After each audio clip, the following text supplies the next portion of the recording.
बिस्मिल्लाहिर्रहमानिर्रहीम। शुरू अल्लाह के पाक नाम से जो बड़ा मेहरबान और नहायत रहम करने वाला है। अस्सलाम वालेकुम नाज़रीन, मैं आपकी मेज़बान रिज़ा अवान एक बार फिर से अपनी सावी बैठक के साथ आपकी खिदमत में हाजिर हूँ, नए मौजू और नए मेहमानों के साथ। नाज़रीन, आज भी हमारे साथ माशाल्लाह बहुत ही तजुर्बाकार माहिरीन ज़राअत मौजूद हैं, जिनका कपास के ऊपर बहुत अरसे से वो काम कर रहे हैं और अभी भी तहकीकाती अदारा अयूब एग्रीकल्चर रिसर्च इंस्टीट्यूट में अपनी खिदमात को सरअंजाम दे रहे हैं। नाज़रीन, हमारे साथ मौजूद हैं डॉक्टर गुलाम सरवर साहिब, जो कि प्रिंसिपल साइंसदान है कपास के अयूब एग्रीकल्चर रिसर्च इंस्टीट्यूट में। सर अस्सलाम वालेकुम, हम आपको अपने प्रोग्राम में खुशामदीद बोलते हैं। आपका बहुत शुक्रिया कि आपने रात इस पहर हमारे किसान भाइयों के लिए हमारे लिए वक्त निकाला। अल्लाह ताला आपको उसका बेहतरीन अजर दे। जी, वालेकुम सलाम मैडम, बहुत-बहुत शुक्रिया आप लोगों का कि आपने मुझे टाइम दिया कि मैं अपने किसान दोस्त जो हैं उनके साथ कर सकूँ कपास के बारे में। तो इंशाल्लाह आज का प्रोग्राम इंशाल्लाह बहुत अच्छा रहेगा। मैं समझता हूँ कि हमारे जो लोग हैं वो हम इंशाल्लाह उन सबके जवाब देंगे। जी। सबसे पहले तो मैं आपसे रिक्वेस्ट करूंगी कि बहुत शॉर्टली छोटे थोड़े से टाइम में आप हमारे नाज़रीन को ये बताएं कि पिछले काफी अरसे से कपास की काश में भी कमी आई है, कपास की पैदावार में बहुत कमी आई है। बहुत सारे किसान भाई अब कपास लगाना छोड़ गए हैं, कहते हैं कि बहुत महंगी पड़ रही है। जबकि ये हमारा खासकर हम फैसलाबाद में, जैसे कि मैं मुकीम हूँ, तो ये तो एक इंडस्ट्रियल सिटी है, तो हम तो कपास में अच्छे खासे ऊपर थे। फिर क्या ऐसा हुआ कि हम बहुत जल्दी डिक्लाइन में आ गए और अब काश्तकार बहुत सारे कपास के नाम से डरते हैं, कहते हैं कि भाई मतलब ये क्रॉप अफोर्ड नहीं की जा सकती। तो थोड़ा सा जो मसाइल आए पिछले चंद सालों में कपास के अंदर, आप थोड़ा सा उनको हाईलाइट करें, हमारे किसान भाइयों को बताएं, ताकि हम उनके इंसदाद के ऊपर बात कर सकें। जी सर। जी मैडम, इसमें अगर हम देखें ना तो पहले हम थोड़ा बैक जाएँ अगर 1991-92 में, तो उस वक़्त तक हमारी कपास बहुत अच्छी थी। और 91-92 हमने जो 1 करोड़ 28 लाख गाँठें हुई हमारी। फिर वायरस का इश्यू आ गया, फिर हम डाउन चले गए। फिर आके 5-6 में जब बीटी वैराइटीज़ आना शुरू हुई तो उसमें फिर हमें बूस्ट मिला। फिर हमने बहुत अच्छी पैदावार हासिल की। तो उस वक़्त हमने फिर रिकॉर्ड जो बनाया। फिर उसके बाद ये हुआ कि बीटी वैराइटीज़ आने से हमारी जो कपास है वो काफ़ी बेहतर हो गई। उसमें कुछ सुंडियों का इश्यू जो था, ख़ास तौर पे अमेरिकन सुंडी, उसका मसला हल हो गया। तो नई वैराइटीज़ थी, अच्छी पैदावार आती रही। तो चूँकि हमारे पास ये शुरू से जो है क्राइवान एसी बीट जो बॉलगार्ड 1 है, वही चल रही थी। तो इसमें जो एक बहुत खतरनाक पेस्ट है गुलाबी सुंडी, ये नहीं आती थी उसपे। तो फिर ये हुआ कि क्योंकि जब कंपनी ने ये बॉलगार्ड 1 बनाई तो उसने ये क्लेम नहीं किया था कि इसपे बीटी पिंक बॉलवर्म है या गुलाबी सुंडी वो नहीं आएगी। उसमें ये था सिर्फ़ अमेरिकन सुंडी के खिलाफ था वो जीन। तो उसमें भी उन्होंने कहा था कि एंड पे जाके आपको अमेरिकन सुंडी के खिलाफ भी 3-4 स्प्रे करना पड़ सकते हैं। लेकिन अल्हम्दुलिल्लाह कि उसका ये हमारे ये हुआ कि हमारी अमेरिकन सुंडी, चितकबरी सुंडी और गुलाबी सुंडी ये तीनों कंट्रोल में रहीं। तो अगर हम एडवांस कंट्रीज़ में देखें या दूसरे मुल्कों में जहाँ पे बीटी कपास लगती थी, जो बॉलगार्ड 1 है, तो उसमें भी ये हुआ कि जहाँ-जहाँ ये लगी तो वहाँ पे जो गुलाबी सुंडी थी वो सप्रेस हो गई। इसके खिलाफ उसमें वो क़ुव्वत मुदाफ़त तो नहीं थी, लेकिन ये सप्रेस हो गई। आप लोगों को मेरी अगर आवाज़ आ रही है? जी जी सर, बिल्कुल आपकी आवाज आ रही है। ठीक है। तो ये सप्रेस हो गई। अच्छा, अब ये था कि चूँकि गुलाबी सुंडी जो है इसका कोई मुतबादल पौधा नहीं है। तो दूसरा ये है कि जो ये फ़ीड करती है फ्लावर पे। हुआ ये कि चूँकि मुतबादल पौधा नहीं है तो मुसलसल इसकी सारी की सारी जो जनरेशन्स नस्लें थी वो पलती थी इस पे कपास पे। जब बीटी के पास आई तो एक साथ में इंस्ट्रक्शन आई थी कि बीटी के साथ-साथ नॉन बीटी बतौर रिफ्यूजिया क्रॉप, ताकि जो सुंडियाँ हैं उनकी दूसरी जो जनरेशन्स हैं कुछ उस पे पलें तो उसमें रेजिस्टेंस नहीं आएगी। लेकिन गुलाबी सुंडी में ये है कि ये सिर्फ़ कपास पे पलती है और कपास पे ही इसकी खुराक है। एक तो ये वजह बनी इसमें ये दोबारा से उसने सर उठाया और कपास पे आने लगी। दूसरा ये है कि ये सिर्फ़ जो है फूल और छोटे टिंडे उन पे फ़ीड करती है, तो उसमें जो बीटी प्रोटीन होता है वो आधा होता है। तो इसलिए जो है ये इसमें रेजिस्टेंस आना एक कुदरती सा मसला वो आ गई। अच्छा, दूसरा ये हुआ कि उसमें जब 2014-15 में हम देखें तो उसके ऑनवर्ड जो है हमारी कपास की एरिया भी कम होता गया और पैदावार भी कम होती गई। उसके इसका जो हुआ ये था कि कपास के रेट बहुत कम थे इंटरनेशनल मार्केट में। क्योंकि हमारे मुल्क में जो कपास के रेट है वो रिलेट करते हैं उसी के इंटरनेशनल रेट्स के साथ। तो अगस्त के महीने में जो कि बहुत क्रूशल और क्रिटिकल क्रिटिकल होता है कपास के लिए, तो उन दिनों सिंध में फसल आती थी, तो उसका रेट जो था वो 3,000, 3200, 3500 मैक्सिमम होता था। अब मुझे नहीं पता कि आवाज़ आप लोगों को आ रही है कि नहीं? जी, जी सर, आपकी आवाज़ आ रही है। ठीक है, क्योंकि आपकी वो वीडियो का प्रॉब्लम आ रहा था, मैंने कहा शायद आवाज़ भी ना आ रही हो। नहीं अच्छा, सर, तो मैंने आपको उसमें फिर वॉइस ये हुआ कॉल कि जी, जी। जी, जी। अच्छा, उसमें ये होता रहा कि जो है कपास के रेट कम थे, तो उसकी वजह से फिर वो अगस्त में चूँकि इसकी वो चुनाई वगैरह सिंध में शुरू हो जाती थी। तो जब रेट कम फार्मर को नज़र आया तो उसने जो है ना देखा कि ₹3500 है या ती ₹3000 है और ₹500 चुनाई वाली ले जाती हैं। तो वो सोचता था कि मेरे मुझे इसमें से क्या मिलेगा? तो वो उसकी जो मैनेजमेंट थी वो छूट जाता, यानी स्प्रे, खाद और पानी वगैरह को इतना वो केयर नहीं करता था। तो क्योंकि उसको नज़र आता था रेट कम है और यही जो महीना है अगस्त और सितंबर का, यही ही इसी में जो 70% पालक कपास पे आता है और इसी में ये 2 कीड़े जो गुलाबी सुंडी और साथ में सफेद मक्खी, इनका बहुत ज़्यादा अटैक होता है। तो जब वो मैनेजमेंट छोड़ी तो उससे उसकी पैदावार भी कम हो गई। अब रेट कम थे, पैदावार भी कम हुई तो किसान जो है घाटे में चला गया। तो उसने वो दूसरी जो फसलात थी उसको प्रेफ़र करना शुरू कर दिया कॉटन एरिया में हमारे। तो उसमें कपास की बजाय वो मकई अपना जो है चावल, फिर जो गन्ना इसकी तरफ शिफ्ट होता गया। तो ये 5-6 साल ये ऐसे मुसलसल चलता रहा लास्ट ईयर तक। इस साल अल्लाह का शुक्र है कि जो फसल भी अच्छी हुई है और रेट भी बहुत अच्छा था। तो इस दफ़ा जो फार्मर हैं वो अभी अभी से राब्ता बल्कि 2 महीने पहले से शुरू हो गए हैं कि हमने कपास लगानी है, हमें कोई बीज बताएँ, हम क्या करें? तो वो इंटरेस्ट बढ़ गया है। तो इंशाल्लाह 2-3 सालों में हम अपना वो खोया मुकाम जो है ना दोबारा जो 4th पोज़ीशन थी हमारी उसको दोबारा से हासिल कर लेंगे। तो जी। इस चीज़ की तवक्को है बहुत ज़्यादा। सरवर साहब, ये जो फार्मर इंटरेस्ट ले रहे हैं इस साल, इसकी एक तो वजह ये है कि गवर्नमेंट ने रेट उसका फिक्स कर दिया है। आप समझते हैं कि क्या इसके अलावा भी कोई और वजह है? जी, उसमें ये हुआ कि जो पिछले साल था उसमें ये था कि जो सीड था उसकी क्वालिटी अच्छी नहीं थी। उसकी जर्मिनेशन कम थी, इस साल जो सीड की जर्मिनेशन अच्छी थी। फिर गवर्नमेंट ने एक तो ये एक्सपोर्ट प्राइस मुकर्रर की ₹5000 तो 5 से ऊपर ही रही, शुरू से स्टार्ट से वो 6000 और 6000 से ऊपर बल्कि 9000 से भी ऊपर जो फुटिया रेट रहा। तो उसके बाद जो था सब्सिडी थी फर्टिलाइज़र पे भी 1000 पर बैग। तो उस ये भी थोड़ा फार्मर को बूस्ट मिला लेकिन इन सब चीज़ों के साथ-साथ सिर्फ़ एक ही चीज़ जो मैं कहूँगा वो ये है कि अगर मौसम फ़ेवर करे और रेट अच्छे हों, तो किसान को जो है ना किसी मोटिवेशन की ज़रूरत नहीं है, वो खुद ब खुद इंशाल्लाह कपास की तरफ आ जाएगा। जी। जी, सरवर साहब, आपका बहुत शुक्रिया। सर, अब अगर हम थोड़ा-सा इसकी पैदावारी मसाइल के ऊपर बात करें तो जो कपास की हम काश्त करते हैं, इसकी ज़मीन की तैयारी आप क्या समझते हैं कि कैसे मुनासिब रहती है? बेड्स पर काश्त करें या ड्रिल से काश्त करें? अगर फॉर एग्ज़ाम्पल बेड पे ड्रिल से काश्त करते हैं तो क्या ज़मीन की तैयारी जो है वो सेम रहेगी इनके लिए? इसमें थोड़ा-सा फ़र्क मैं कहूँगा है कि जब हम ड्रिल से काश्त करते हैं, तो ये अगरचे बहुत कम होगी ड्रिल काश्त, मैं समझता हूँ कि ड्रिल की तरफ हमें दोबारा आना चाहिए और आना पड़ेगा। तो इसमें दूसरा था बेड का तरीका तो बे जो है ना ज़मीन देखें कपास की जो जड़ है वो नीचे को गहरी जाती है काफ़ी गहरी। तो जहाँ तक रिकॉर्ड है और मैंने देखा भी है कि वो 12-15 बल्कि रिकॉर्ड में तो 25 फुट तक है। तो उसको जब नीचे जैसे-जैसे स्पेस मिलती जाएगी वो नीचे जाती जाएगी और गेहूँ ही वो नीचे जाएगी तो उसको खुराक भी ज़्यादा मिलेगी और उसकी जो कपास की पकड़ है पौधे की ज़मीन के साथ वो ज़्यादा होगी, वो आँधी वगैरह से गिरेगा नहीं। इसलिए जो है ना ज़रूरी ये है कि 2-3 साल के बाद मिट्टी पलटने वाला हल या चीज़ल प्लाऊ गहरी जो है ना हल वो चलाना ज़रूरी है। क्योंकि जब हम मुसलसल मशीनरी चलाते हैं ज़मीन की तैयारी के लिए, तो उसमें जो नीचे हार्ड पैन एक बन जाता है, सख्त तह बन जाती है जिसके नीचे जड़ का जाना मुश्किल होता है, तो हम ऊपर हल चला के उसको काश्त कर लेते हैं।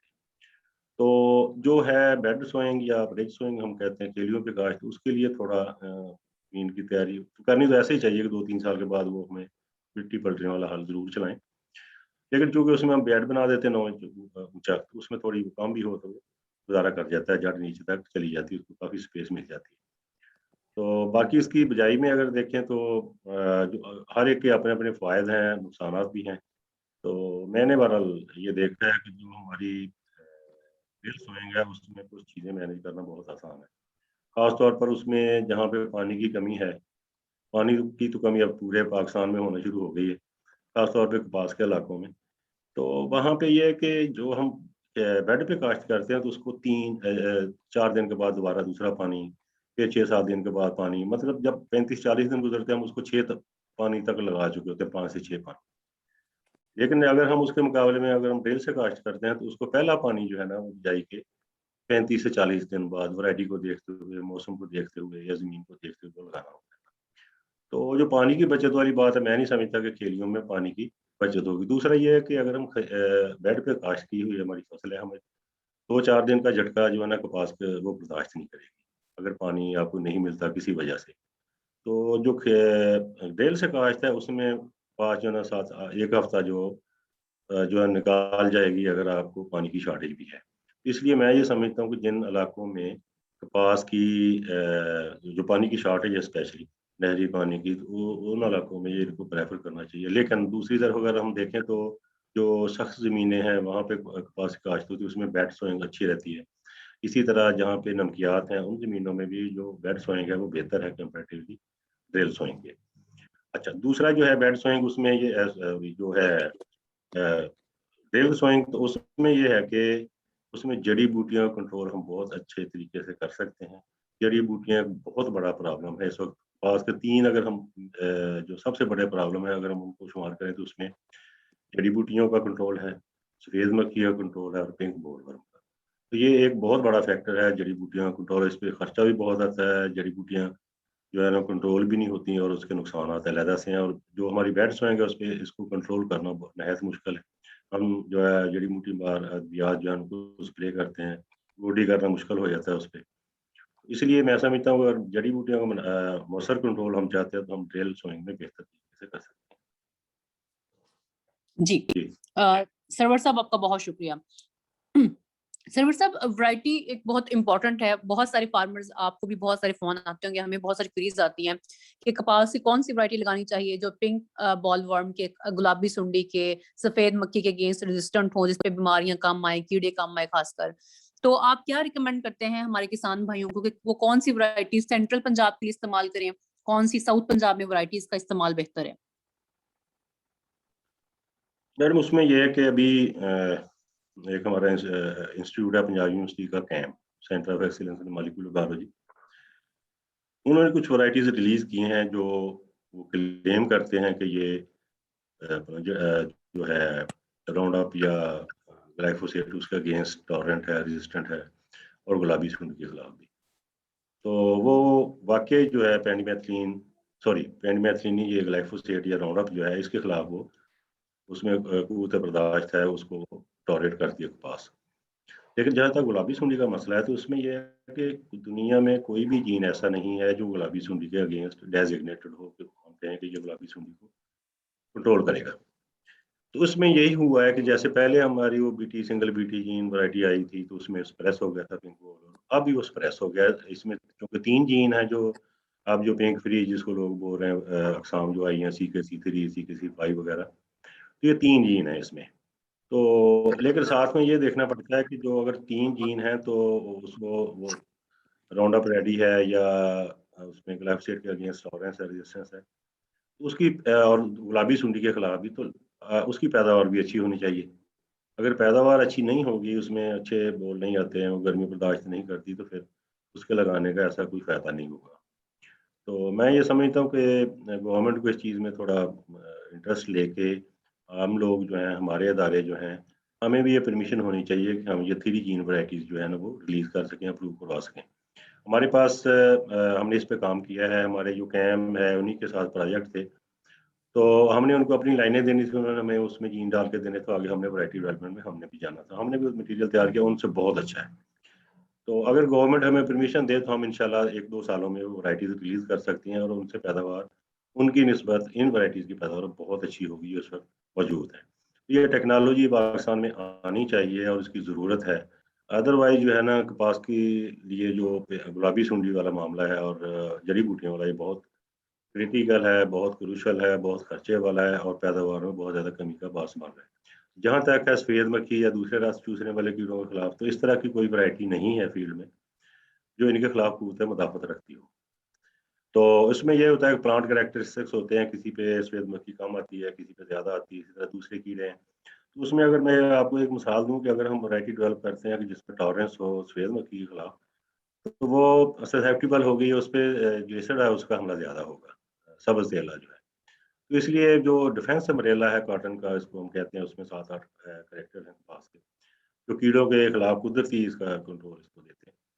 तो वो किसी हद तक मिनिमाइज़ तो करते हैं, लेकिन मुकम्मल कंट्रोल वाली बात नहीं है, उसमें हमें स्प्रे की तरफ ही जाना।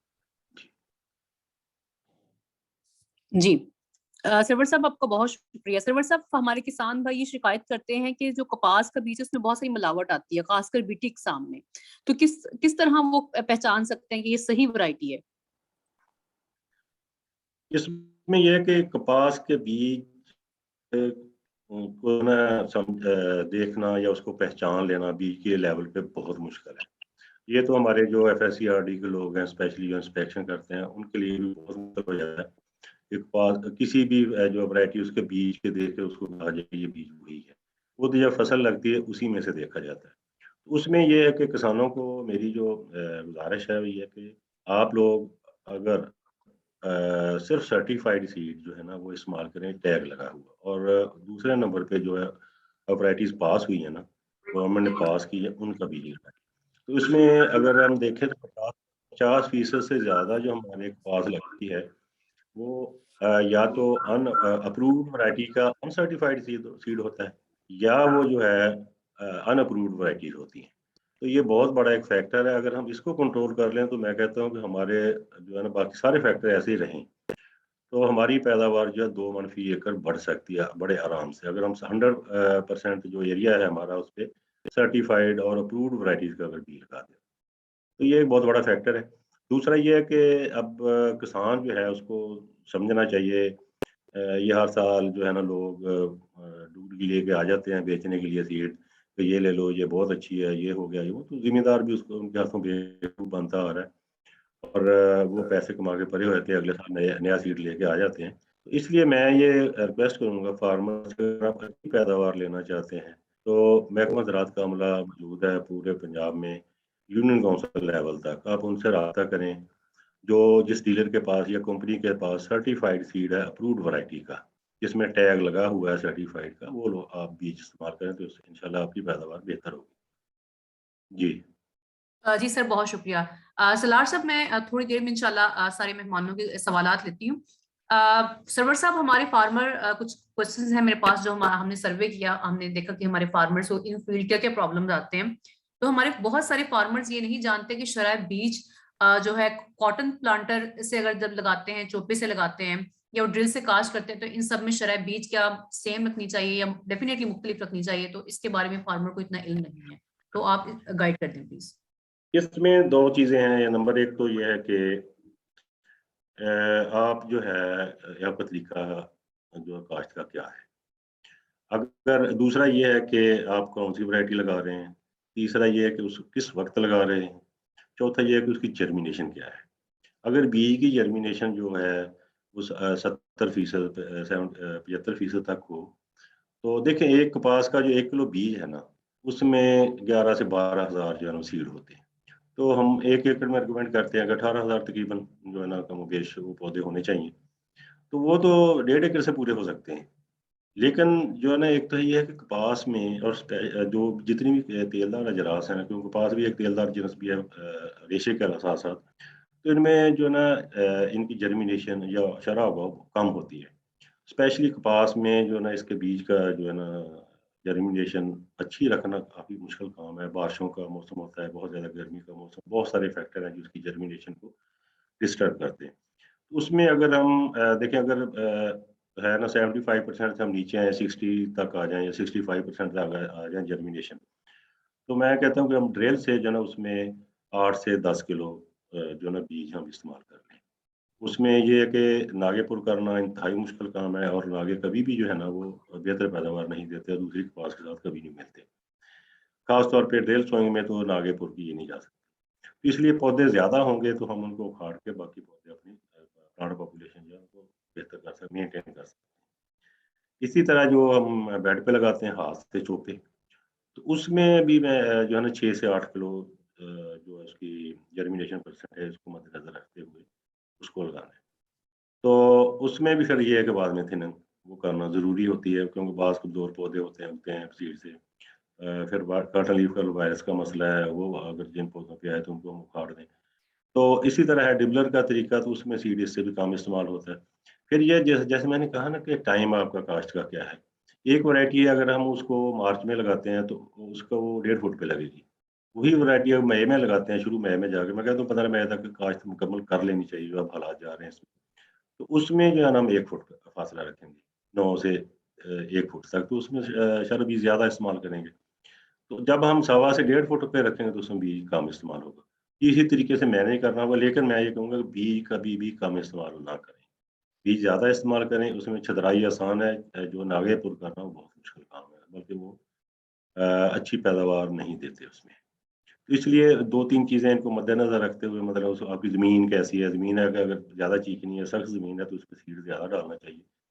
और दूसरा ये है कि ज़मीन जो आपने तैयार की है ना ख़ास तौर पे, उसमें स्पेशली मद्देनज़र रखें कि ज़मीन जो है वो एक पंजाबी में कहते हैं ना पंजीरी की तरह बनी हुई हो। मतलब बारीक-बारीक उसके बड़े डेले ना हों, डेले बड़े होंगे या बहुत ज़्यादा वो पाउडरनुमा होगी तो वो सीड सारा जर्मिनेट नहीं करेगा। तो ये चीज़ें, तो दूसरी सख्त ज़मीन है उसमें ये होता है कि आप उसमें वो डेले बारीक नहीं होते, तो उसमें भी सीड ज़्यादा इस्तेमाल करना पड़ेगा। तो ये सारी चीज़ों को मद्देनज़र रखते हुए, मौसम को मद्देनज़र रखते हुए, वक़्त काश्त को मद्देनज़र रखते हुए, किस्म को मद्देनज़र रखते हुए, ये सारी चीज़ें मद्देनज़र रखते हुए बीज को एडजस्ट करना चाहिए। तो जर्मिनेशन परसेंटेज जितनी भी हो, 4 से 5 सीड से कम नहीं लगानी चाहिए। जी। जी। जी, बहुत शुक्रिया। जी सलार साहब, आप अपना सवाल पूछ सकते हैं। जी, अस्सलाम वालेकुम। जी, मेरी आवाज़ आ रही है? जी, जी, वालेकुम मुझे सलाम। वालेकुम सलाम। आवाज़ आ रही है। डॉक्टर गुलाम सरवर साहब, मैं रानीपुर से बात कर रहा हूँ, रानीपुर ज़िले से सर, साउथ पंजाब से। मैंने जी, जी। 2020 में सर कपास काश्त की थी मेरी क्या नाम है 7 एकड़ में। तो मैंने 16 स्प्रे जी, करने के बावजूद उसमें सिर्फ 16 मन कपास हासिल की थी सर। उसके बाद फिर मैंने कपास नहीं काश्त की। लेकिन अब इस सही। साल मैं कपास काश्त करना चाह रहा हूँ सर, मेरे पास ज़मीन फ़ारिग है। तो मैं जी। फरवरी में क्या आया कपास काश्त कर सकता हूँ? अगर कर सकता हूँ तो कौन-सी किस्म काश्त कर सकता हूँ? एक ये है, और इसके साथ सर इंटरक्रॉपिंग की जा सकती है कपास के साथ? किन-किन चीज़ों की इंटरक्रॉपिंग की जा सकती है, जो यानी कि जो नुकसान भी ना हो जाए कपास को और वो फसल भी हो जाए दूसरी वाली, इंटरक्रॉप जिसके साथ की जाए? सलार साहब, एक बात आपको बताऊँ कि आपका जो डिस्ट्रिक्ट राजनपुर है ना, ये काफ़ी सालों से इस सफ़ेद मक्खी का एक गढ़ बना हुआ है। होता असल में ये है कि कुछ लोग ऐसे होते हैं जो फसल तो लगाते हैं लेकिन उसकी निगहदाश्त नहीं करते। तो मतलब ये है कि आपने 10 फार्मर हैं, आपने लगाई हुई 5 स्प्रे कर रहे हैं, 5 ने छोड़ी हुई है, तो सफ़ेद मक्खी जब फ्लेयर अप हो जाती है ना, सफ़ेद मक्खी आपका बड़ा इश्यू था ना? ऐसे था ना? तो जी, सफ़ेद सफेद की बहुत बड़ा इश्यू था सर। चलिए, आपकी आवाज़ कट रही है बहरहाल। तो ये है कि सफ़ेद मक्खी सबसे बड़ा इश्यू था, तो उसमें जो लोग जब मैनेज नहीं करेंगे, फसल लगाएँगे, वो तो दूसरों का भी नुकसान कर रहे हैं बहुत ज़्यादा। तो उसमें जब वो नुकसान उसमें जब वो पलेगी ना, तो फिर दूसरे खेत भी उससे महफूज़ नहीं रहेंगे। तो मैं जहाँ तक मेरा नॉलेज है, तो इसमें सबसे बड़ा मसला यही बना था सफ़ेद मक्खी। और दूसरा साथ में है गुलाबी सुंडी। तो गुलाबी सुंडी के लिए मैं ये कहूँगा कि बेहतर ये है कि आप इसमें तो एक तो सेक्स फेरोमोन ट्रैप्स होते हैं, वो लगाएँ, वो इंडिकेशन देंगे आपको कि आपके खेतों में गुलाबी सुंडी आना शुरू हो गई है। और दूसरा है कि पीवी रोव्स आते हैं। पीवी रोव्स जो है ना, वो 1 एकड़ में 100 के करीब लगाएँ आप। तो उसमें ये है कि आपको 90 दिन तक जो है ना रिलीफ मिलेगा, गुलाबी सुंडी नहीं आएगी। उसका खर्चा भी 3 साढ़े 3 हज़ार रुपए है। अगर आप 2 दफ़ा भी लगा लें, दूसरी दफ़ा अगस्त के एंड पे जाके दोबारा लगा लें या सितंबर के शुरू में, तो मैं ये समझता हूँ कि आप जो है ना बेहतर उसमें से नतीजा हासिल कर सकते हैं। उसके बावजूद भी अगर इश्यू आता है गुलाबी सुंडी का, कुछ स्प्रे हैं जिस तरह ट्राइअज़ोफास वगैरह है, डेल्टामेथिलीन वगैरह है, तो वो आप जो है ना लगातार फिर उनको स्प्रे करना पड़ेगा, 3-4 स्प्रे उसके करना पड़ेगा। अच्छा, दूसरा आपने कहा है कि मैं कौन-सी वैरायटी लगाऊँ? तो वैराइटीज़ तो बेशुमार हैं, जो प्रोडक्शन प्लान बना है उसमें वो बीसियों वैराइटीज़ हैं, नई भी हैं, पुरानी भी हैं। एक चीज़ आपको बताऊँ कि कपास में मैंने ये देखा है कि वैराइटी अपनी जगह उसका रोल होता है, लेकिन असल चीज़ जो कपास में वो मैनेजमेंट है।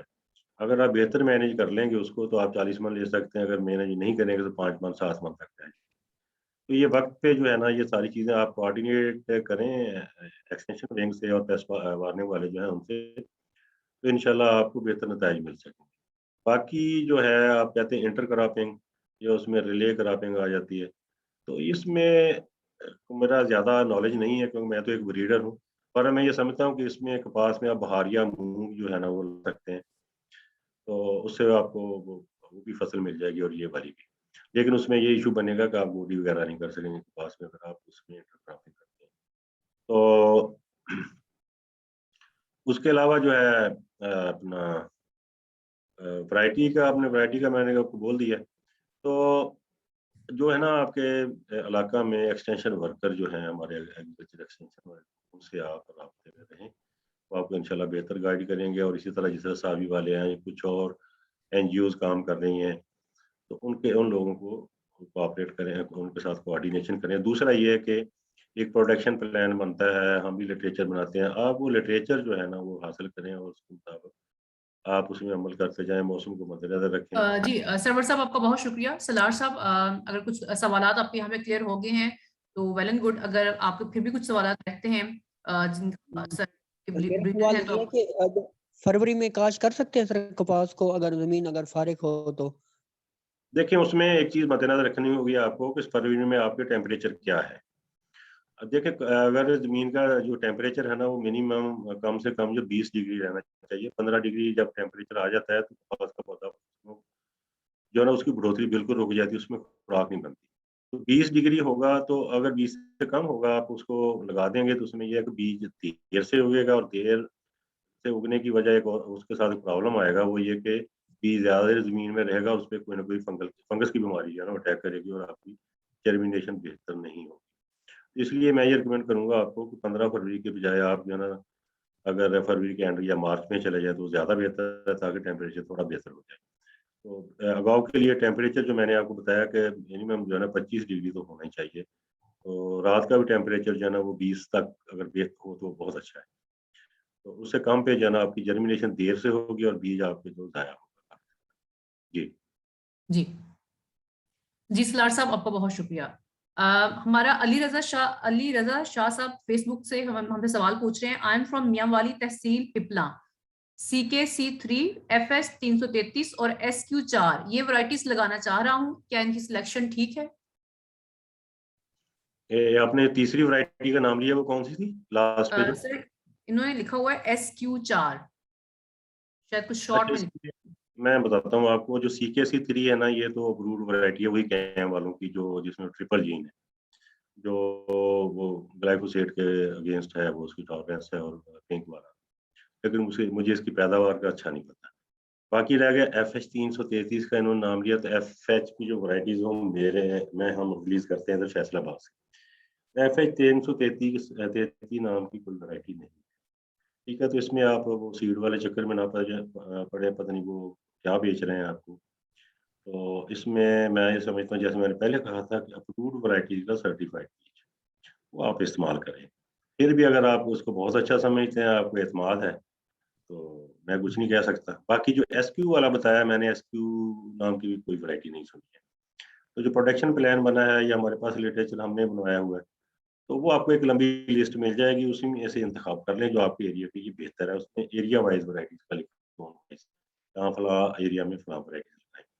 तो बाकी मियाँ वाली जो है इधर और लिया साइड पे अब कॉटन बहुत अच्छी होनी शुरू हुई। लास्ट ईयर मैंने देखा था, क्या विज़िट किया, मुझे काफ़ी अच्छी कपास नज़र आई।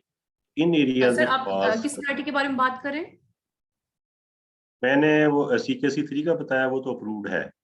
जो जी जी FH 333 है ना 333, वो कोई अप्रूव्ड वैरायटी नहीं है, वो ऐसे नाम चल रहा है और लोग उसका सीड सेल कर रहे हैं, उसको उसको तो कह दिया ट्रिपल जीन वैरायटी है। और इसी तरह एसक्यू वाला बताया, उसका मुझे नहीं पता है, मेरी नज़र से नहीं गुजरा कि ये कोई अप्रूव्ड वैरायटी है और है भी नहीं शायद। इसलिए इन चक्करों में पड़ने की बजाय गवर्नमेंट ने अप्रूव की है ना वैराइटीज़, उनका सीड लेके आप काश्त करें, वो ज़्यादा बेहतर है। जी। जी जी बहुत शुक्रिया सर। हमारे साथ मुमताज अली लगारी साहब हैं, वो पूछना चाह रहे हैं कि सर आप कपास की नई वैरायटी को किस नज़र से देखते हैं? क्या ये वैरायटी किसानों के ख्वाबों को पूरा करने करेगी, मसलन पिंक फ्री और CK-C ट्रांसजेनिक? जी, मैंने वो बताया था ट्रांसजेनिक का एक लफ्ज़ आजकल लोगों ने फेसबुक पे बड़ा इस्तेमाल करना शुरू कर दिया है। पहले हम उसको बीटी कहते थे, अब लोगों ने ट्रांसजेनिक का लफ्ज़। ट्रांसजेनिक का मतलब है कि कोई भी जीन जो कपास के जो है ना अलावा किसी से उसमें डाला गया कपास में। तो जो हमारी पहली बीटी वैरायटी वो भी ट्रांसजेनिक है। अब वाले 2 जीन वाली वो भी ट्रांसजेनिक है, 3 जीन वाली जो है वो भी ट्रांसजेनिक है, सारी ट्रांसजेनिक है। ये सारे बैक्टीरियल जीन है, बैक्टीरिया से बैसिलस thuringiensis से लेके ट्रांसफॉर्मेशन एक लंबा प्रोसेस है, उसमें वो जेनेटिक इंजीनियरिंग के ज़रिए इसमें ट्रांसफ़र किए गए। तो ये वाली जो है ना, मैं वाक़ई इस चीज़ को मानता हूँ कि जिस तरह मैंने कहा कि हमारा एक बहुत बड़ा इश्यू 3 मैंने इश्यू बड़े बताए थे, जड़ी-बूटियों का कंट्रोल, सफेद मक्खी का कंट्रोल और पिंक बोलवर्म का कंट्रोल। अगर ये हमारी जो 3 जीन वाली वैराइटीज़ हैं, फ़िलहाल हमें पिंक के खिलाफ भी रेज़िस्टेंट मुदाफ़त दे रही हैं। तो इसी तरह साथ में वो जड़ी-बूटियों वाला कंट्रोल भी। तो मैं समझता हूँ कि ये अगर हमारे मुल्क में आ जाती हैं 2-3 1-2 सालों में, मतलब अभी तो एक इदारा है, वो भी लोग ब्रीडर नहीं हैं।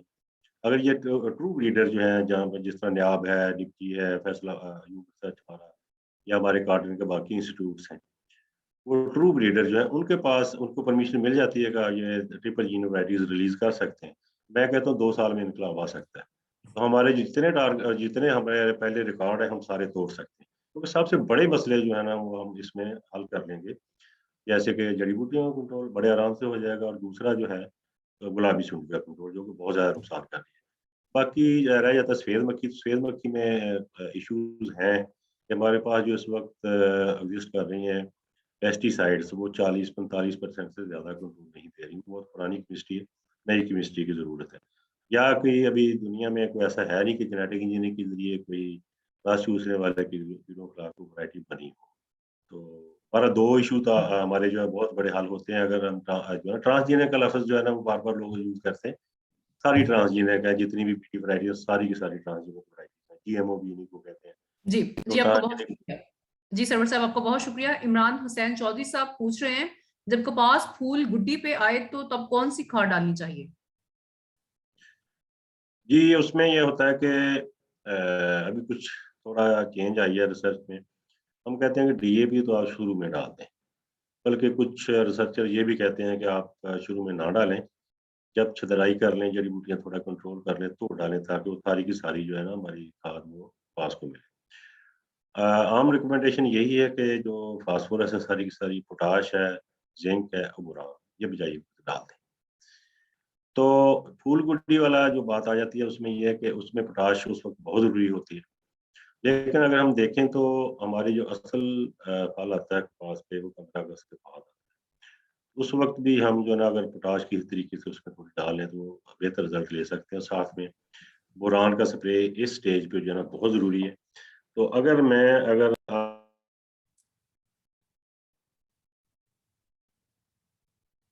हाँ जी, हम आपको सुन रहे हैं।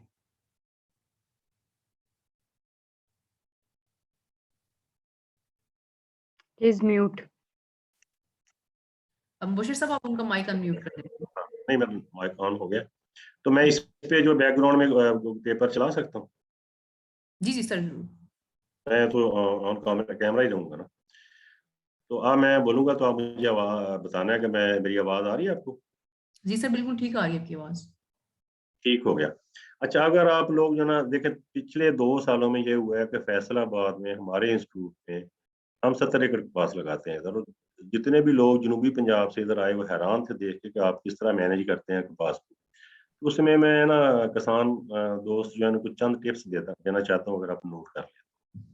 जी, जी। तो उसमें नंबर 1 पे है कि जो है ना कपास को हम जो बीज को ट्रीट करते हैं, आमतौर पे इमिडाक्लोप्रिड या कॉन्फिडोर वगैरह से हम उसको ट्रीट कर लेते हैं। कीड़ों के खिलाफ सकिंग पेस्ट, ये बहुत अच्छा इसमें रिज़ल्ट है, कोई शक नहीं। लेकिन मैं आपको रिकमेंड करूँगा कि इसके साथ-साथ जो फफूंदी कुछ ज़हर है ना, उसमें स्पेशली हमने देखा कि डायनेस्टी का बहुत अच्छा रिज़ल्ट है, इसमें बीज ज़हर है। ये एक पॉइंट हो गया कि आपने सीड को ट्रीट करना है फफूंदी कोश ज़हर से भी। और दूसरा ये कि डायनेस्टी आपने बोला है? ये वो ट्रेड है, मैं आगे इसमें बाद लोग इतराज़ भी कर सकते हैं, फफूंदी कुछ कुछ ज़हर जो है ना वो लगा सकते हैं। डायनेस्टी बहरहाल हम यूज़ कर रहे हैं, तो हमें जी, अच्छा जी, रिज़ल्ट मिला है। ठीक और है। दूसरी बात मैं ये कहूँगा कि जब देखें, अब हमारे जो ये प्रॉब्लम आ रहे हैं फंगस के भी बहुत ज़्यादा। अगर हम बीज को ट्रीट करते हैं ना तेज़ाब से, उसमें उसके साथ उसमें सल्फर लग जाता है, सल्फ्यूरिक एसिड है ना, उसमें थोड़ा वाश भी करते हैं, लेकिन उसमें ये है कि ये तेजाब से ट्रीट करके उसको डिलेंट करके लगाएं तो अच्छा रिजल्ट आता है। उसकी हम सोइंग करें, उसमें मरे हुए बीज भी निकल जाएंगे, सारा वो बेहतरी की तरफ हम चले जाते हैं। अच्छा, दूसरा चीज़ जो है ना, इसके साथ एक और चीज़ है कि मैंने कहा था बैक्टीरियल ब्लाइट जो है ना, वो भी ज़्यादा नमी वाले इलाके जो है, बारिशें अगर उनके दिन में हो रही हो बिजाई के वक्त या बिजाई के बाद फौरी, तो उसमें अगर बीज को तेजाब से हम साफ करके लगाते हैं तो उसमें बैक्टीरियल ब्लाइट का इशू भी बहुत कम है। ठीक है जी। लोग नोट कर रहे होंगे मेरा ख्याल है कि मैं बोलता जाऊँ मैडम? जी जी, आप बोलते जाए, हमारी अपनी टीम भी नोट कर रही है। अच्छा, उसी तरह के जो है ना, देखिए इब्तदाई जो दिन होते हैं ना कपास के, उनमें वो खास तौर पे यूरिया का इस्तेमाल जो है ना बहुत कम किया करना चाहिए। उसमें पहले जो 60 दिन है उसमें अवॉइड करें यूरिया का इस्तेमाल, और इसकी बजाय जो ना आप लोग नाइट्रोफास इस्तेमाल करें तो आपको अच्छे रिजल्ट। ठीक है, उसके बाद जब आप जुलाई में सरवर जा, साहब, मैं यहाँ पे पूछना चाहूंगी, नाइट्रोफॉस की और यूरिया की क्वांटिटी जो है वो सेम ही रखनी है या थोड़ा चेंज आएगा? यूरिया भी हम आमतौर पे जो है ना 1 बैग डालते हैं, और उसकी बजाय जो ना अगर हम नाइट्रोफास डाल लें ना, वो भी 1 बैग ही डालेंगे, ठीक है। तो उसके रिजल्ट अच्छे आएंगे। उसके बाद जो है ना, अगर आवाज आ रही मेरी? जी जी, बिल्कुल आ रही है। अच्छा, उसके बाद जब हम इस्तेमाल करते हैं यूरिया का, शुरू जुलाई में जाके, जब ज़्यादा फूल बूटी आना शुरू होती है अगर जुलाई में अगस्त में, तो उसमें मैंने जो हमने ये देखा है कि यूरिया के बजाय अगर हम अमोनियम सल्फेट या अमोनियम नाइट्रेट इस्तेमाल करें 1 बैग फी एकड़ ज़रूरत के वक्त, तो उसका रिजल्ट अच्छा आता है। अमोनियम सल्फेट का फ़ायदा ये है कि इसमें साथ में सल्फर भी मिलती है, जो कि एंटी फंगल भी है और एंटी बैक्टीरियल भी है। ठीक है जी। तो या अमोनियम नाइट्रेट का फ़ायदा ये होता है कि इसमें नाइट्रोजन 2 शक्लों में होती है, एक अमोनियम की शक्ल में, एक नाइट्रेट की शक्ल में। उसमें एक तो जो है ना वो फौरी मिल जाती है, दूसरी स्लो रिलीज़ होता है उसका, वो ऐसा-ऐसा मिल जाता है, और देखो उसमें बेहतर रिज़ल्ट आएगा। फिर उसके बाद ये है कि जब अगर हम यूरिया इस्तेमाल करते हैं जब भी, उसमें ज़िंक कोटेड यूरिया एक आ रहा है आजकल, उसका फ़र्क है कीमत का ₹400 का, पहले पिछले साल तक। तो उसका रिज़ल्ट हमने बेहतर देखा है। फिर इसी तरह है कि आप जो है ना, मेरी आवाज़ आ रही है आप सब लोगों को? जी जी सर, आपकी आवाज आ रही है। हाँ, अब जो है ना सबसे काम की चीज़ मैं आपको बताऊँगा कि अगस्त और सितंबर का महीना जो है ना सबसे ज़्यादा फ्रूट 70% फल जो कपास में अगस्त और सितंबर के महीने में आता है। ठीक है जी? तो इस दौरान जो है ना शेडिंग भी बहुत ज़्यादा होती है। इस दौरान अगर आप, मैं ये रिकमेंड करूँगा कि आप लोग 1 अगस्त से या 15 अगस्त से शुरू कर लें, 15 दिन के वक़्फ़े से 3 स्प्रे करने हैं आपने। क्या-क्या, किस चीज़ के? पोटेशियम नाइट्रेट 200 ग्राम, मैग्नीशियम सल्फेट 150 ग्राम और बोरान 200 ग्राम, 15 दिन के वक़्फ़े से ना, 15 अगस्त, 30 अगस्त और 15 सितंबर को 3 स्प्रे करें तो आपको इंशाल्लाह आपको जो टेंशन है जी जी। जो उसमें बशीर उसमें जो साहब, ना आपके गेस्ट का प्लीज माइक म्यूट कर दें। उसमें ये इससे ये होगा कि आपके एक तो शेडिंग बहुत कम होगी, फ्रूट ज़्यादा आएगा। ठीक है जी? अच्छा, जी उसके जी। बाद ये है कि जो है सितंबर के महीने में एक और काम करना है आप लोगों ने। वो है कि इसमें बारिशें चूँकि होती हैं तो अगस्त के में और सितंबर में, तो उसमें जो है ना कपास का कद बढ़ने का खतरा होता है। अगर कपास का कद ज़्यादा बढ़ रहा है तो फोलियर ग्रेड की एनपीके आती है। वो 250 से 500 ग्राम फी एकड़ सितंबर के महीने में आप स्प्रे कर लें। इससे आपको बहुत अच्छा रिज़ल्ट मिलेगा। फिर ये है कि एक सबसे जो है ना इम्पोर्टेंट चीज़ जो पिछले सालों में हमने नोट की कि कपास के पत्ते झुलस जाते हैं, एक तो होता है सफेद मक्खी की वजह से।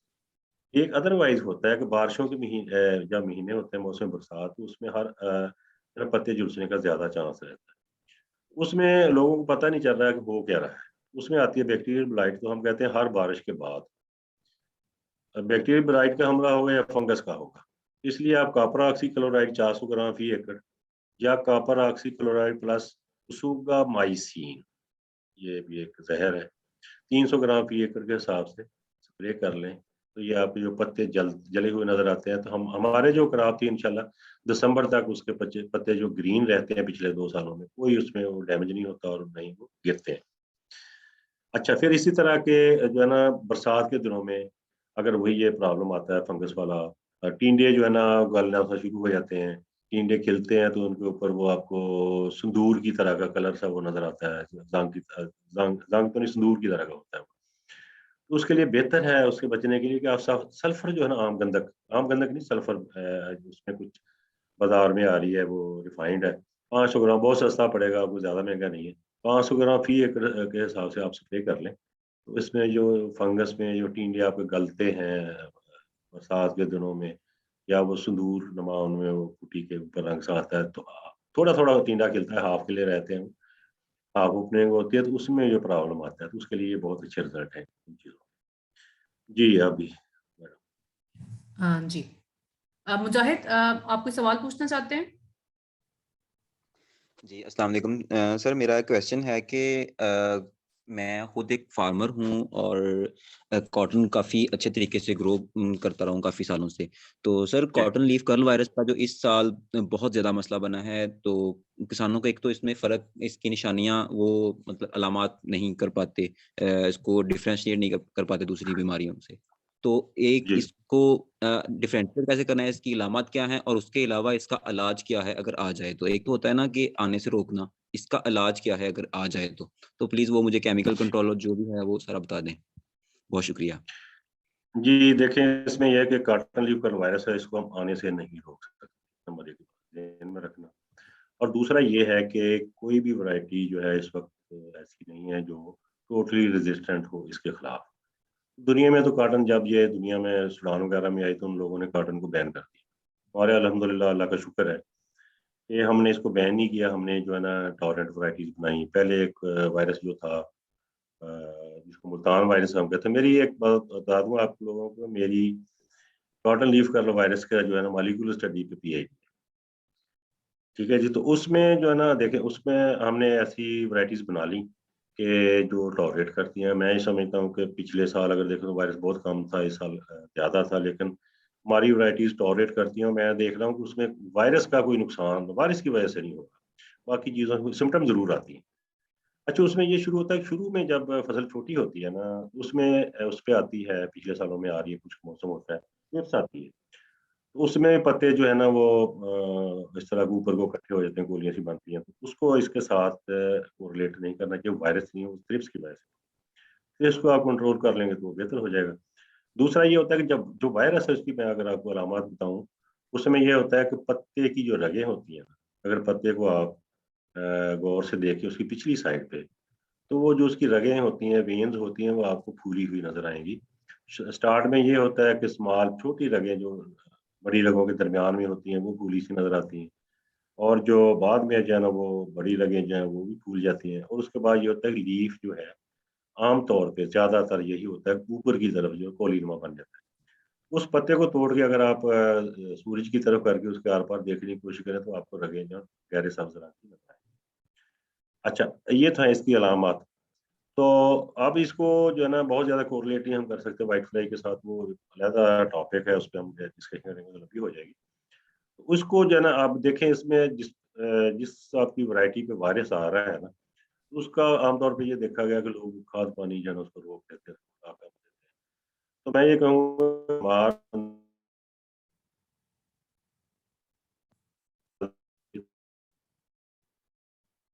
जी, सरवर साहब आपको सुन रहे हैं? आवाज़ आ रही है ना सबको? जी, जी, अब आ रही है। आ रही है। तो हमने बीमार जो है ना, जब कोई बीमार होता है तो उसकी खुराक अच्छी कर देते हैं, कम नहीं करते।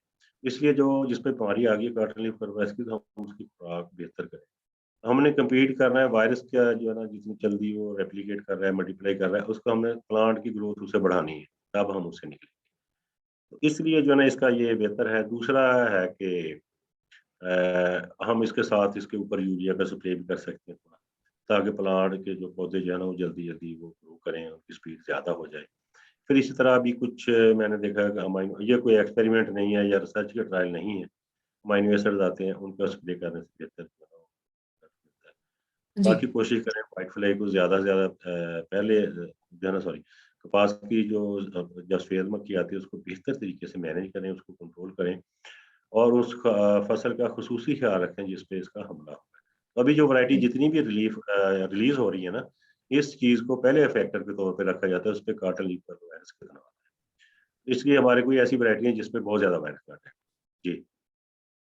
जी, मुजाहिद, आप मज़ीद कुछ पूछना चाहते हैं? जी मैम, मेरा इसी पर एक क्वेश्चन है सर। जिस वैरायटी पर हमारे पिछली क्रॉप में आया हो, वायरस का अटैक हुआ हो, क्या हम उसमें से सीड रख सकते हैं? मतलब ये सीड बॉर्न है या आगे ट्रांसफर होती है या खत्म हो जाता है ये वायरस? मुझे ये बता दें प्लीज। नहीं, ये वायरस सीड बॉर्न नहीं है, तो बेहतर यह है कि वो अगर आपको इशू आया है तो ये हर साल वेरी करता है कि एक साल कम आया, दूसरे साल नहीं आया, अगले साल बहुत ज़्यादा आ गया। तो बेहतर यह है कि वो वैरायटी आप ना लगाएं, उसका बीज जो है ना वो बेहतर ना रखें। ठीक है। दूसरा ये कि सीड बॉर्न नहीं है, ये सफ़ेद मक्खी के ज़रिए ही आता है। जो सफ़ेद मक्खी जो ट्रांसफ़र करती है बीमार पौधों से तंदुरुस्त पौधों पे, या इसके जो मुतबादल मेज़बान पौधे हैं, अल्टरनेट होस्ट प्लांट्स, उन पे वो सारा सर्दियाँ गुज़ार के आती है, तो उसमें उसके अंदर वायरस होता है। वही इसको ट्रांसमिट करना है तो व्हाइट फ्लाई ने करना है, हवा से या ज़मीन से किसी और तरीके से नहीं करना है। जी, जी सर, बहुत शुक्रिया। हमारे एक काश्तकार भाई जानना चाहते हैं कि जीन कपास की वैरायटी पर ग्लाइफोसेट का असर होता है और किस हद तक स्प्रे कर सकते हैं कि बीज में ग्लाइफोसेट के खिलाफ कुव्वते मुदाफत ना पैदा हो? इसमें एक लंबी डिबेट पहले चल चुकी है दुनिया पूरी में कि सुपर वीड्स का एक कांसेप्ट आया था कि सुपर वीड्स जो है ना पैदा हो सकती हैं, कि जिन हम अपने खेतों में जब ग्लाइफोसेट का स्प्रे करते हैं तो उसमें जो है ना इसका इशू था कि सुपर वीड्स पैदा हो सकती हैं जो किसी भी फिर जो है ना केमिकल से कंट्रोल ना हो, तो उनका कंट्रोल फिर बहुत मुश्किल हो जाएगा। तो ये बहरहाल इसमें जो रेजिस्टेंस वाली बात है, तो मेरा नहीं ख्याल कि जो ग्लाइफोसेट का जीन वाला जीन में वो रेजिस्टेंस वो नहीं है। जब देखें ये जीन है, उसने एक्सप्रेस करना है तो उसमें प्रोटीन पैदा होनी है जिसने उस पे ग्लाइफोसेट का असर नहीं होने देना। तो मेरा नहीं ख्याल कोई इसमें कोई ऐसा इशू आएगा, लेकिन वो दूसरा एक अपनी जगह पे है, लेकिन वो बड़ी एडवांस नेशंस करती हैं, हम तो बहुत पीछे हैं ना। तो हमें जो फ़ायदा मिलता है हम उसमें वो ले लेते हैं। लेकिन इसमें एक चीज़ बताऊँगा आपको कि हम न जाने में, अनजाने में जो है ना अनइंटेंशनली कुछ ऐसे काम कर रहे होते हैं जो हमारे लिए ज़्यादा नुकसानदेह होते हैं। हम नेचर नेचर को तो डिस्टर्ब कर ही रहे हैं ना हर तरीके से। तो उसमें ये है कि जब हम इसका स्प्रे करते हैं ग्लाइफोसेट का, ज़मीन के ऊपर होता है तो ज़मीन हमारी उसमें प्रॉब्लम आ रहा है। और प्रॉब्लम ये बढ़ेगा जैसे-जैसे ये ग्लाइफोसेट टॉलरेंट वैराइटीज़ आएँगी, सरवर साहब, तो हम माज़रत के स्प्रे साथ शायद मेरे सुनने में कोई मसला है। जब आप अपना सेंटेंस खत्म करते हैं तो आपकी आवाज़ बिल्कुल गायब हो जाती है। मे बी ये आपका अपना स्पीकिंग स्टाइल हो या मुझे नहीं सुन रहा। प्लीज़ कोशिश करें कि थोड़ा मज़ीद लाउड बोल लें। जी, बहुत शुक्रिया आपका। अच्छा, इसमें ये है कि इंटरनेट का कोई इश्यू हो सकता है। तो मैं जी, ये जी। कह रहा था कि जो है ना, देखिए हम नेचर के खिलाफ काम कर रहे हैं सारे के सारे ही। ये ट्रांसजीन बन रही हैं, दूसरा तीसरा, अगर हम बहुत पिछले लेवल पे चले जाएँ ना कि हम जो नेचर है उसको डिस्टर्ब जो है ना कहाँ से शुरू कर मतलब करना शुरू करते हैं। वो तो कहते हैं कि अगर जंगल में आप जाते हैं, वहाँ पे किसी जंगली जानवर का फीसस पड़ा है ना, उसको आप उधर से डिस्प्लेस करते हैं, वो भी नेचर को आप डिस्टर्ब कर रहे हैं, यहाँ से स्टार्ट है नेचर को डिस्टर्ब करना। हम तो बहुत विगरसली कर रहे हैं, बहुत तेज़ी से कर रहे हैं, हर चीज़ में कर रहे हैं, पॉपुलेशन वो लंबे उसमें ये है कि देखें हम स्प्रे कर रहे हैं ना राउंड अप का, तो वो ज़हर है। ज़मीन में जाएगा तो थोड़ा-सा मैंने इस चीज़ों को ऑब्ज़र्व किया है कि जहाँ पे आपने लास्ट ईयर राउंड अप का स्प्रे किया था, वहाँ पे जो है ना क्रॉप थोड़ी डिस्टर्ब ज़रूर होती है। अगर हम ये हमारे पास राउंड अप रेडी या गैप से टॉलरेंट वैराइटीज़ आ रही है, तो फिर हम हर साल 2-3 स्प्रे करेंगे उसके। तो उसमें ये इश्यू बन सकता है हमारे लिए कि हमारी क्रॉप जो फसल है या दूसरी फसल हम उसके बाद लगाएँगे, तो उसमें ये इश्यू बन सकता है कि हमारा सीड सही तरीके से ग्रो ना करे दूसरी फसल का या अगले साल कपास का। जी। जी। सरवर साहब, वक़्त बहुत कम है। हमारे पास अभी सवालात बहुत ज़्यादा हैं, तो मैं अपने नाज़रीन को यहाँ पे बताते जाऊँ कि इंशाल्लाह कपास के ऊपर हम बहुत सारी सीरीज़ करेंगे। ये अभी सिर्फ़ एक इब्तिदा थी प्रोग्राम्स की, इंशाल्लाह बहुत सारे प्रोग्राम्स करेंगे और कोशिश करेंगे कि हर हवाले को हम कवर कर सकें। जी, हसन साहब, आप कोई सवाल पूछना चाहते हैं? जी, अस्सलाम वालेकुम, मेरी आवाज़ आ रही है? वालेकुम सलाम जी, हम आपको सुन रहे हैं। जी, thank you sir. Sir kindly ये बता दीजिए कि जब ना कपास में जब ये मतलब हम चुनाई कर रहे होते हैं, तो तब बारिश जो है तब ना आए तो हमारी कपास की फसल में ना थ्रिप्स का जो है वो अटैक आ जाता है।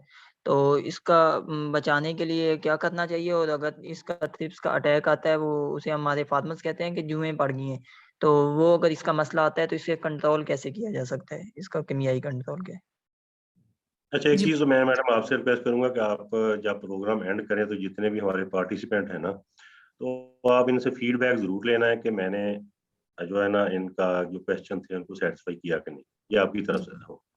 अच्छा, जी। इसमें ये आ जाता है कि जब आप चुनाई शुरू करते हैं, देखो उसमें आप चीज़ों को थोड़ा मेरा कंफ्यूज कर रहे हैं कि इसमें थ्रिप्स, जुएं और जो है ये पड़ते हैं। तो एक तो जो जुएं हैं ना, मैं जो समझता हूँ कि लोग जिसको ये औरतें चुनाई वाली कहती हैं कि जुएं पड़ गई हैं, वो होता है ब्लैक रंग का कीड़ा होता है, सफेद ट्रांसपेरेंट से उसके चीले से पर होते हैं, ये उसको हम डस्की बग कहते हैं। एक तो वो है, उसको कंफ्यूज कर रहे होंगे कि जुएं हैं, ये मतलब वो थोड़ा छोटा सा कीड़ा होता है। वो कपास में बहुत ज्यादा होता है आखिरी सीजन में जाके, स्पेशली शुरू में भी कई सालों में आता रहा है, वो तो कपास की ग्रोथ को काफी डिस्टर्ब करता है। अच्छा, एक है प्रॉपर ये थ्रिप्स। थ्रिप्स जो है ना, वो आ सकती है बाद में भी। उसकी निशानी ये होती है कि पत्ते की जो पिछली सतह है उसको कुछ के खाती है तो वो चमकीली सी हो जाती है। ये थ्रिप्स की निशानी, उसी का उसका कंट्रोल तो वही है कि आप पेस्टिसाइड का स्प्रे करें उसके थ्रिप्स का। तो तीसरी चीज जो है ना, जुएं भी हैं, कपास पे आती हैं। उसमें 2-3 तरह की माइट्स हैं, उसमें टी माइट्स हैं, येलो माइट्स हैं, वगैरह वगैरह। उसकी निशानी ये होती है कि वो आमतौर पे खेतों के जो किनारे होते हैं वहाँ पे हमला करना स्टार्ट करती हैं। और उसमें ये दूसरा ये होता है कि खुश्की के मौसम में होती है, और तीसरा ये कि पत्ते के पीछे जैसे जाला सा बन जाता है। जिस तरह मकड़ी जाला बनाती है, इस तरह हल्का-हल्का जाला सा बनता है। उसके लिए भी स्प्रे की ज़रूरत होती है। तो इसमें वो बस यही है कि अगर वो आप समझते हैं क्रॉप का हमारी का लॉस नहीं होगा, इसमें टींडे बन गए जितने बन गए, तो फिर स्प्रे की ज़रूरत नहीं है। अगर आप समझते हैं उसमें फूल गुड्डी आ रही है, हमें आगे इसको प्लांट को लेके चलना है फसल को, तो फिर आप उसको स्प्रे से ही मैनेज करेंगे। जी। जी, हसन साहब, आपको आपके सवाल का जवाब मिल गया? जी, थैंक यू सर। बाकी सर इसमें एक चीज़ और बता दीजिए कि ना आप पहले माज़रत के साथ एक माइक्रो न्यूट्रिएंट का जो है वो बता रहे थे। आई थिंक ज़िंक का या बोरान का, तो उसे दोबारा बता दीजिए कि ये माइक्रो न्यूट्रिएंट्स हमें कपास में किस स्टेज पे इनका जो है वो इस्तेमाल करना चाहिए और किस तरह का इस्तेमाल जो है वो ज़्यादा बेनिफिशियल है? मतलब इन्हें फ़ोलियर करना चाहिए या फ्लड करना चाहिए, किस तरह मतलब हम इसे इस्तेमाल कर सकते हैं? जी, मैंने शायद आपको आवाज़ नहीं उस वक़्त आ रही थी, तो जो मैंने बताया था कि ये 3 चीज़ें हैं, पोटेशियम नाइट्रेट है और अपना 1 मिनट उसमें मैंने बताया था आपको कि पोटेशियम नाइट्रेट 200 ग्राम, मैग्नीशियम सल्फेट 150 ग्राम और बोरान 200 ग्राम। इसका आपने 3 स्प्रे करने, 15 अगस्त, 30 अगस्त और 15 सितंबर। 3 स्प्रे आप करेंगे तो आपको इंशाल्लाह आप देखेंगे कि आपके जो है बॉल रिटेंशन बहुत ज़्यादा होगी, और आपके बॉल का साइज़ अच्छा होगा, ओपनिंग भी अच्छी होगी। तो इसका ख़ास तौर पे इन दिनों में इस्तेमाल बहुत ज़रूरी है अब। जी। जी सरवर साहब, बहुत शुक्रिया। ये मेरा आखिरी सवाल होगा। बेसिकली ये हमारे किसान का भाई का ही सवाल है कि कपास में नागे लगाने का बेहतरीन सोई तरीकाकार, वक्त और बत्तर क्या होना चाहिए, और छुदराई कब करनी चाहिए? 3-4 सवाल इकट्ठे ही उन्होंने पूछे हैं। जी सर।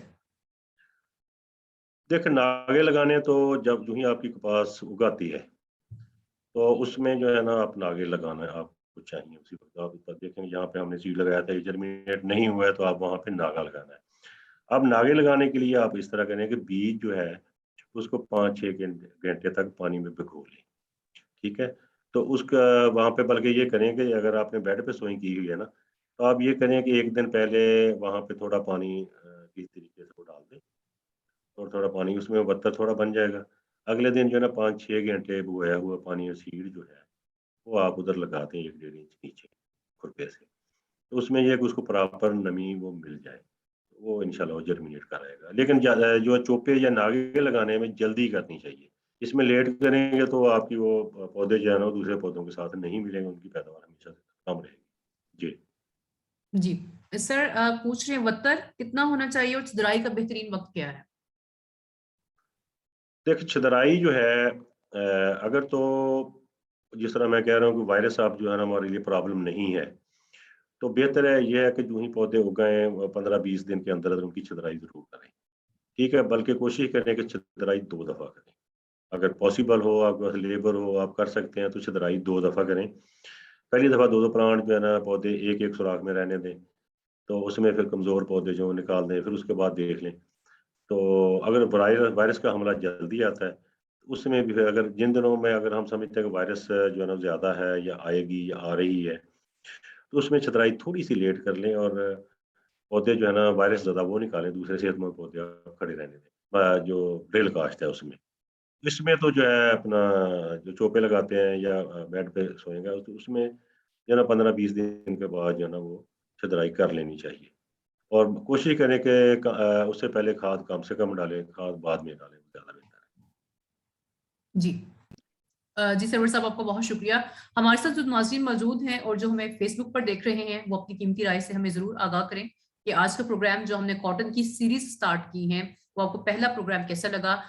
जी हसान मुजाहिद हमारे साथ, अभी मैं जिन भी मेहमानों को देख सकती हूँ, हमारे साथ इमरान अख्तर साहब मौजूद हैं। इमरान अख्तर साहब ने सर थम्स अप किया है आपके लिए।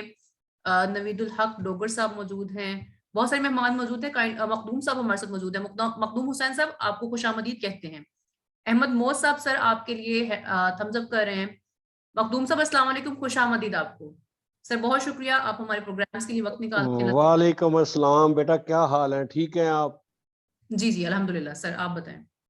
शुक्र अल्हम्दुलिल्लाह। तो मैंने कहा ज्वाइन तो करूँ ना, सरवर साहब की बातें माशाल्लाह बड़ी अच्छी और बड़ी नॉलेज वाली। तो अल्लाह ताला सेहत सर तंदुरुस्ती बड़ी से मेहरबानी, नवाजे। बहुत इनको शुक्रिया बड़े आपका। अच्छे साइंटिस्ट हैं हमारे, बड़े मेहनती हैं जी। जी सर, थैंक यू इसीलिए सर। मैं आज अकेले खिलाड़ी को उतार दिए। मैंने खुद कहा था कि मैं अकेला आऊंगा। जी माशाल्लाह, बिल्कुल। इन्होंने क्लेम किया था हाँ कि जी। मैं अकेले ही सबके जवाब दे दूंगा। जी जी सर, आप अपनी कोई कमेंट देना चाहें हमारे प्रोग्राम के बारे में? मखदूम साहब से कह रहे हैं ना? जी जी मखदूम साहब से कह रही है। मेरे ख्याल में मखदूम साहब को शायद इंटरनेट कनेक्शन। हाँ, नहीं, नहीं, मेरा जी जी, कनेक्शन ठीक है। इधर ही, तो जी जी तो मेरा क्या होना है, अल्हम्दुलिल्लाह बहुत अच्छा प्रोग्राम है। तो ये कॉटन के हवाले से आपने सीरीज का लफ्ज़ इस्तेमाल किया, बिल्कुल दुरुस्त फरमाया। क्योंकि कॉटन जो है ना हमारी बड़ी सेंसिटिव क्रॉप है। मैं 1-2 जुमले कहना चाहता हूँ सरवर साहब की इजाज़त से ना। जी जी, जी, सर। जी सर तो फरमाएं। तो डॉक्टर साहब, हमारी जो क्रॉप की ज़ोनिंग है ना, वो क्रॉप बहुत की ज़रूरी जो है। ज़ोनिंग है, इतनी ज़रूरी है कि कपास का बेड़ा गर्क करने में हमने जो ज़ोनिंग को डिस्टर्ब किया, उसका बहुत बड़ा हाथ है, बड़ा अमल दखल है। पिछले दिनों मेरी मुलाकात हुई थी हमारे वफाकी वज़ीर नेशनल फूड सिक्योरिटी फ़ख्र इमाम साहब से। मैंने उनसे कहा कि सर आप जिहाद कर जाएँ कि इस इलाके से, जनूबी पंजाब से शुगर केन और राइस को निकाल दें किसी तरीके से। 60 से लेकर 70% तक पाकिस्तान की जो एक्सपोर्ट है वो कॉटन और कॉटन रिलेटेड प्रोडक्ट से है। और हमने कॉटन का बेड़ा गर्क किया उस इलाके में शुगर केन और राइस को ले जाकर। तो अब भी मैं रिक्वेस्ट करता हूं कि इस पर जितनी तवज्जो दे सकते हैं देकर कॉटन को बचाएं और मुल्क की जो एक्सपोर्ट है उसको बचाएं। कोई चारा नहीं और मुल्क के हालात बिल्कुल सीधे हो सकते हैं जब हम कॉटन को बचा लेंगे। और कॉटन को बचाने का वाहद हल यही है कि उस जनूबी पंजाब से हम शुगर केन और राइस को निकाल बाहर फेंकें। अक्सर मैं मिसाल देता हूं, राइस जोन में 1 एकड़ भी दिखा दें कि कपास की काश्त हुई हुई हो, बिल्कुल नहीं होती। इसलिए नहीं होती कि वहां का जो माइक्रो क्लाइमेट होता है वो कॉटन को फेवर ही नहीं करता। लिहाजा हमने वही माइक्रो क्लाइमेट जनूबी पंजाब में दे दिया, तो वहां कपास कैसे फले फूलेगी। मैं बस यही एक रिक्वेस्ट करना चाहता था आज के इस फोरम से, डॉक्टर सरवर साहब की मौजूदगी में। डॉक्टर साहब सर से भी थैंक मैं यू। कहूंगा कि आवाज बुलंद करें। Sir thank you. मैं अगर मैडम टाइम है तो 1 मिनट बात करूं? जी सर, जी सर जरूर। अच्छा मैडम, इसमें यह है कि जिस तरह मखदूम साहब ने फरमाया ना कि जोनिंग, ये जोनिंग वाकई इंतहाई ज़रूरी है। मैं आपको बताऊं कि अब गवर्नमेंट लेवल पे भी गलत काम कुछ होते रहे। अब हम पागल नहीं तो और क्या है कि हम बिहाड़ी में जो है ना, मैं खुद उधर था तो हम जो है ना शुगर केन यील्ड कंपटीशन, मेज़ यील्ड कंपटीशन करवा के लोगों को इनाम देते रहे। हमने खुद प्रमोट किया है इन चीज़ों को। बेवकूफ़ है ना हम। दूसरी ये चीज़ है कि ये हम देखें, हम वाटर डिफिसिट कंट्री होने जा रहे हैं 2025-26। तो हमारे सीवियर जो है ना इसकी शॉर्टेज आएगी। अब हम देखेंगे हमारे वो टूट जो 90% या 80% जो हम ट्यूबवेल से पानी जो है ना सक करके ज़मीन से लगाते हैं, हम अपना बेड़ा गर्क कर रहे हैं।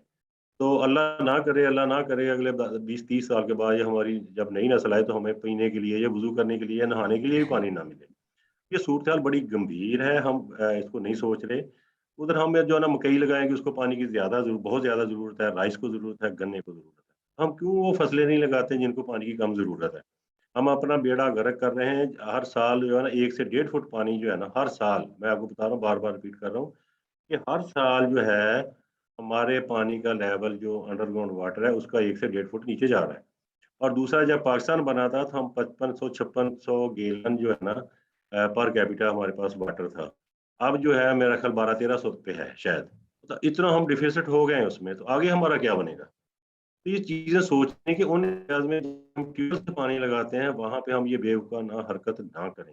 फैसलाबाद से ऑनवर्ड मैं कहता हूँ कि ये राइस वगैरह जो नहीं लगना चाहिए, शुगर केन नहीं होना चाहिए, ये उन्हीं एरिया में जहाँ पे पानी बहुत ज्यादा है, या कुछ एरिया जिनमें वो पानी पुअर क्वालिटी का है, उसमें शुगर केन हो सकता है या राइस भी हो जाता है। कॉटन तो बहुत सेंसिटिव है पानी के लिए, तो इनको जोने बहुत जरूरी है। और हम पानी की तरफ नहीं सोच रहे हैं। पानी हमारे जो है ना, हम बुरे हालात, अल्लाह ना करे, हम बुरे बहुत पानी की जो है ना रेफरेंस से हम बहुत बुरे हालात की तरफ हैं। तो ये बहुत जरूरी है कि इसकी जोनिंग की जाए।